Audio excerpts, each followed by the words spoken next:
Alright guys, welcome back to the channel, welcome back to another video. Amongst all the madness, the talking about the new banner format, etc, the new units, using the new units, streaming yesterday, which by the way, if you want to see me stream, link in the description down below. I forgot to go over the EZA details for the EZA Nameku and also the LR Strength Full Power Frieza. So I'm going to do that now. If you've already seen them, understandably, it's a little bit of a day late. Then this video obviously isn't for you. If you haven't seen them just yet, then of course stick around. Don't forget to drop a like, subscribe if you're new. But let's go through them. I've only seen these once and I haven't really given my opinion on them yet. So the EZA Nameku's leader skill is now a flat 170 for both Super Saiyans and Planet Namek Saga, which is actually pretty good, especially for Super Saiyans. We already have, Namek Saga lead in, I'm pretty sure, Ginyu's leader skill and also the AGL LR Full Power Frieza, but still a good 170 for sure. If we speed ahead, his passive pre-transformation is Ki +2, attack and defense plus 150%, attack and defense plus 30% with each attack received, up to 59%, transforms when conditions are met.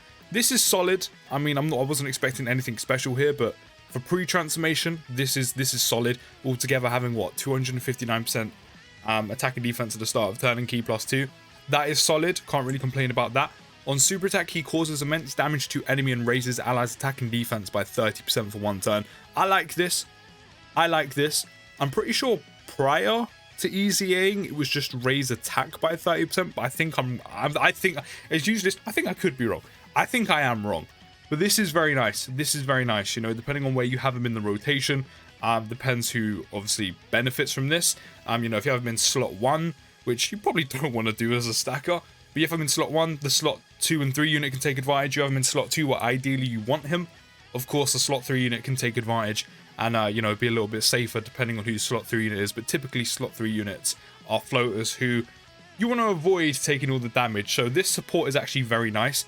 I would have liked, but I said this when it was confirmed that the Full Power Frieza and Nameku was getting EZAs.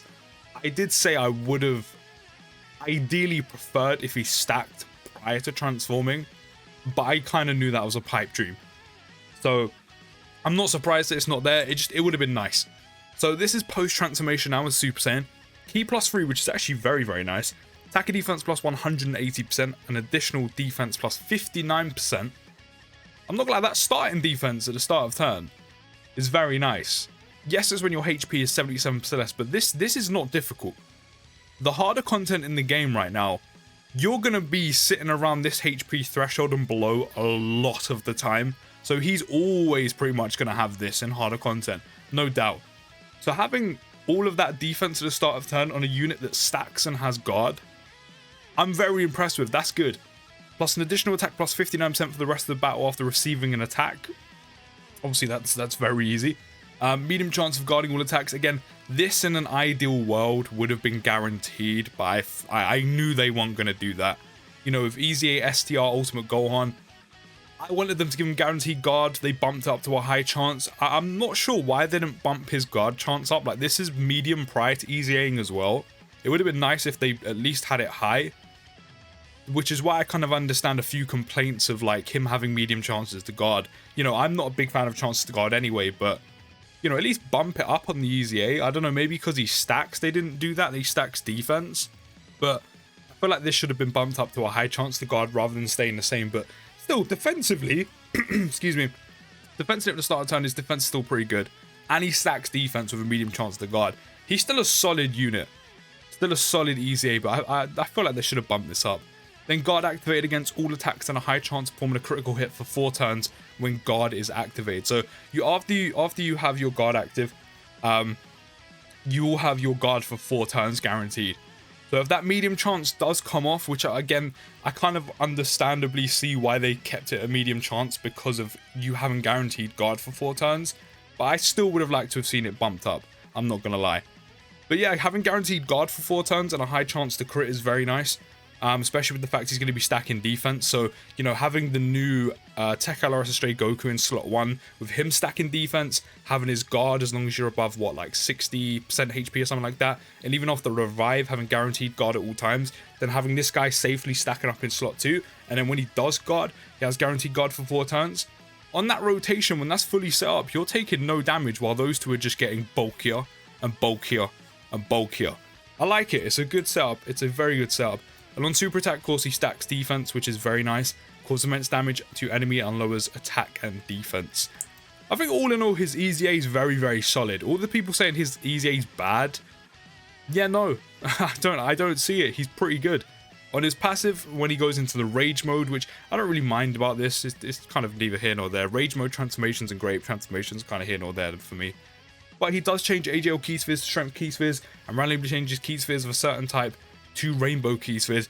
So, I mean, getting off, you know, the max amount of key you need is going to be very easy with him. I mean, that's nice, but again, rage transformations are kind of neither here nor there for me. And, of course, he has 2 different super attacks. One causes immense damage to the enemy. The super meteor smash greatly raises attack temporarily and causes immense damage to the enemy. Not sure if those are changed. And then we have the full power Frieza, who I've seen a lot of people say is bad. I wouldn't say he's bad. I just wouldn't say he's, like, amazing or anything ridiculous, especially with the AGL LR full power Frieza still knocking about.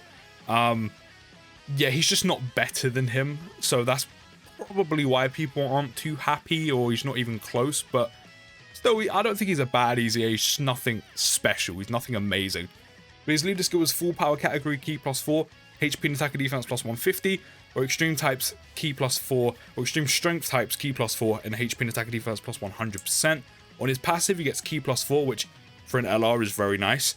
An attack and defense +120, plus an additional defense +40% perform on a super attack. This is multiplicative. You know, I don't know the in-depths of like the 1 point, etc., etc. that it ends up being, but this is multiplicative. So his defense from the 120, when he supers, is going to jump up a bit. So you're probably talking about in the regions of 300 to 400k, I think, as a prediction or like an estimate.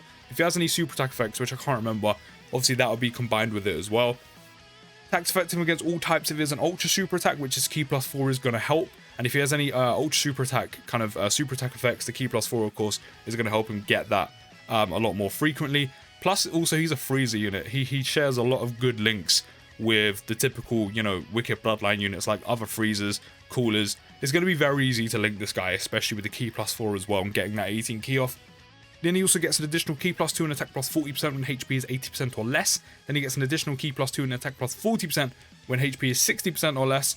And then performs a critical hit when HP is 40% or less. So, you know, you get a guaranteed crit if you're at 40% HP or less, which again, in harder content, probably not difficult to get to. This is kind of getting to the riskier area where you're like, you know, I don't really want to be here, but, you know, when you are kind of down the lower parts of your HP threshold, he's going to have all of this extra attack. He's going to have all this extra key, this key +4 on top of the key +4 he's already got. So yeah, again, getting his ultra super attack off, going to be very easy, especially with the units he's linked up with. Going to have all this extra attack on top of the 120. Defensively, he's going to be pretty solid for the turn. He's nothing ridiculous, but he's pretty solid. And a guaranteed crit on top of all the damage he's going to be doing. I mean, that's pretty good. Offensively, he's very, very good. I think that's no question.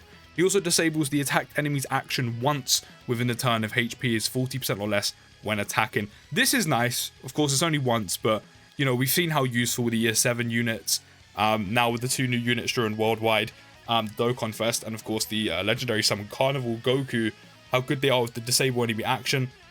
So this is very, very nice, especially potentially avoiding an attack where Frieza can just kind of be a little bit safer during the turn. So on 12 key, he raises attack and defense for 1 turn and causes mega colossal damage to the enemy while sacrificing 5% HP. This is nothing, you'll make that back by same type key spheres. But this is nice, 30% attack and defense for 1 turn, helping him do even more damage. As I said, as an offensive unit, very, very good.